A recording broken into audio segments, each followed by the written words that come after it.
que parecen haberse detenido en el tiempo, donde el ruido del mundo moderno se apaga para dar paso al sonido del viento y las tradiciones. Hoy nos adentramos en el caserío El Buchal y el caserío La Danta, un rincón mágico escondido en el municipio de Abajuro, un lugar donde la tierra cuenta historias a través de sus paisajes y donde su gente conserva la esencia de la vida rural. Prepárate para descubrir sus secretos, su cultura y los paisajes que hacen de este lugar un tesoro por descubrir. Bienvenidos al Buchal y La Danta. Explorar la historia del Buchal es adentrarse en las raíces rurales y profundas del municipio de Abajuro. Aunque de Abajuro hoy es un centro comercial vibrante, caseríos como el Buchal conservan los asentamientos que dieron vida a la región. El Buchal tiene raíces prehispánicas vinculadas a la etnia caquetía. El nombre del Buchal se deriva de la abundancia de las plantas de buche. Muchos de los apellidos fundadores de la zona, como los Reyes, Mavares, López o Gutiérrez, todavía predominan en el caserío, manteniendo un fuerte sentido de linaje y pertenencia a las tierras. El Buchal es un ejemplo clásico de cómo la geografía y la flora de una región dictan la identidad de sus asentamientos. El Buchal, al estar en una zona semiárida, ha sufrido inundaciones por crecidas y sequías prolongadas. El Buchal es una zona de transición dentro de la depresión Zulia-Falcón, donde se puede observar las transformaciones de los cerros bajos y de las lomas, como su nombre lo indica. La flora está adaptada a vivir sin agua. Para los antiguos pobladores y criadores de ganado, el buche no solo era parte del paisaje, sino una fuente de alimentos para los animales en tiempos de sequía.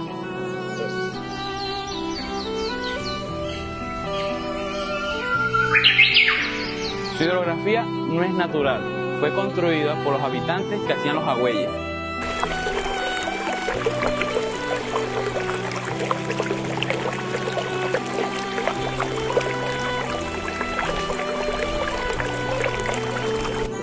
La fe es el eje central de las reuniones comunitarias, como lo son las fiestas de San Antonio de Padua, la Cruz de Mayo y las fiestas de San Agustín gracias al Padre Cerviño. El sonido del Buchal está ligado a la identidad falconiana, como por ejemplo el tambor de Falcón y las décimas y coplas. En cuanto a mitos y leyendas, podemos mencionar al señor Escolástico Rivera, los cuales cuentan los lugareños que se convertía en ceretón. La gastronomía del Buchal es el reflejo más sabroso de su entorno. En esta zona del municipio de Abajuro, la cocina es recia, honesta y totalmente adaptada a lo que ofrecen el ganado caprino y la tierra. Comer en el Buchal es sumergirse en una tradición donde el chivo, el maíz y el coco son los protagonistas. La artesanía del Buchal es una manifestación de ingenio frente a la escasez. En esta zona árida, los artesanos han aprendido a transformar recursos que les ofrecen sus paisajes xerófilos en objetos utilitarios y decorativos que cuentan la historia de su gente.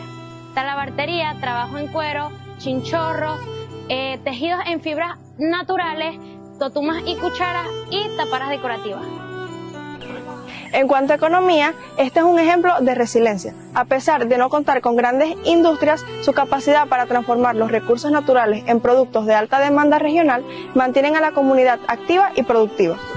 El Buchal es el relato de una transformación que va desde un paraje de paso indígena hasta convertirse en una pieza clave en la red productora del municipio de Abajuro.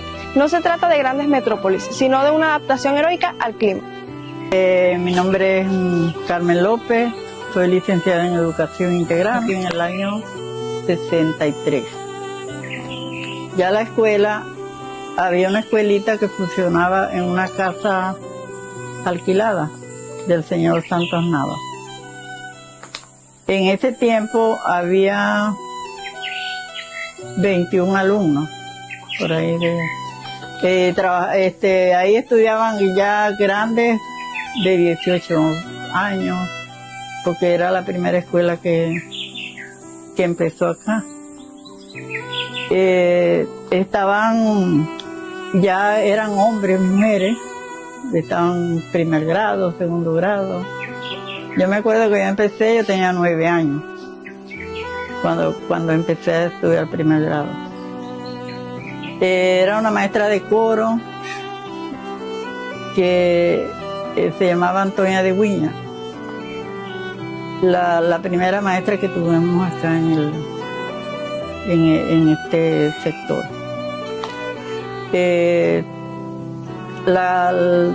Ahí estuvo funcionando hasta creo que el año 85 por ahí, que fue que construyeron la escuela actual.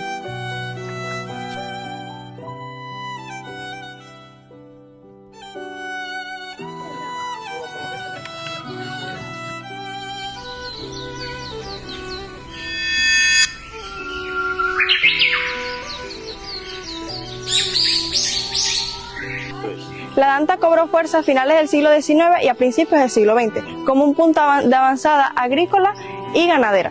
Las primeras familias llegaron huyendo de las severas sequías de las zonas más áridas de Falcón, o buscando un espacio libre para el pastoreo del ganado caprino y vacuno. El nombre de este caserío es un claro ejemplo de la toponimia zoomórfica, que son los nombres inspirados en animales. En la microhistoria local, el balancín de petróleo de la Danta es una infraestructura de bombeo mecánico instalada en este caserío del occidente falconiano, para extraer crudo de los yacimientos subterráneos de esta zona. La Danta no es completamente plana, pero tampoco de montañas altas. Su relieve se clasifica principalmente como pequeñas montañas y pequeñas mesetas. La topografía de la Danta describe su configuración física y la forma detallada de su terreno. El caserío se sitúa en una franja topográfica la cual se encuentra entre 100 y 180 metros sobre el nivel del mar.